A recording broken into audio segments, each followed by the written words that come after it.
on lâche pas la paire, parce qu'on est trop tenace, il n'y a rien à faire, on lâche rien. Bonjour à tous, aujourd'hui mardi 15 juin en direct de la manif à Marseille comme vous le voyez. On est content, on est quand même assez nombreux. On voulait revenir sur le CSE d'hier où on a évoqué la reprise du travail sur site. Vous le savez maintenant, l'objectif de la direction c'est un retour pour l'ensemble du personnel au 30 septembre et la fin du télétravail exceptionnel à cette date. Il va y avoir plusieurs étapes.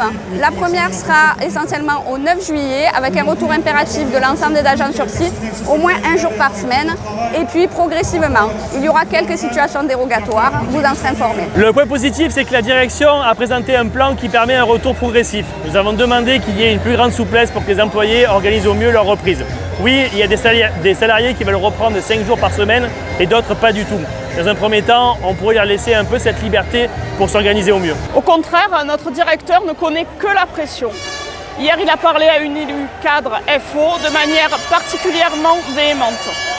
On a trouvé que c'était insultant. On n'est pas toujours d'accord avec les idées ou les orientations d'autres syndicats, mais ce qu'a fait le DG est inadmissible et la CGT cadre et employé l'a défendu.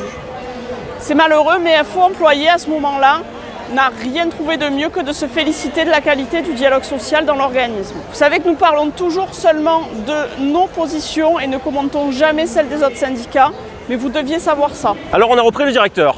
Non seulement on ne parle pas comme ça aux salariés, mais en plus c'est contre-productif en termes de gestion du personnel. On lui a dit que c'est cette pression qui ruisselle de la direction générale jusqu'aux employés, en passant par les cadres, les responsables, etc. Et pour faire le lien avec la reprise sur site, on craint qu'elle se fasse un peu n'importe comment.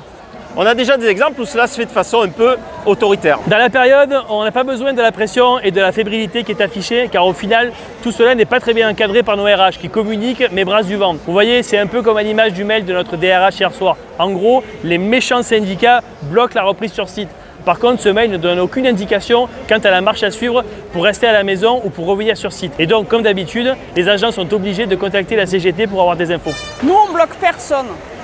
Vous le savez, en réunion du CSE d'hier, on a posé un tas de questions, restées sans réponse, que l'on a réitérées hier par mail.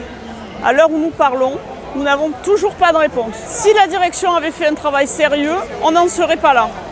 Il est rare que la CGT soit rejointe sur ces positions par FO, employés et cadres. Aujourd'hui, notre vote n'est toujours pas exprimé car nous attendons des réponses concrètes, entre autres sur la question des équipements nomades. Les ordis, les portables, les écrans qu'il faut parfois se trimballer dans les transports en commun. C'est une question de santé au travail et vous le savez, c'est une des questions qui nous tient à cœur. Alors la Sécu, le Pôle emploi, les services publics en général portent la société française à bout de bras pendant cette crise sanitaire. Nous devons donc avoir les moyens de bosser dans de bonnes conditions.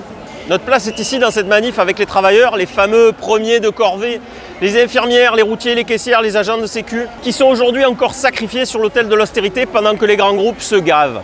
On lâche rien. Nous on lâche pas la paire.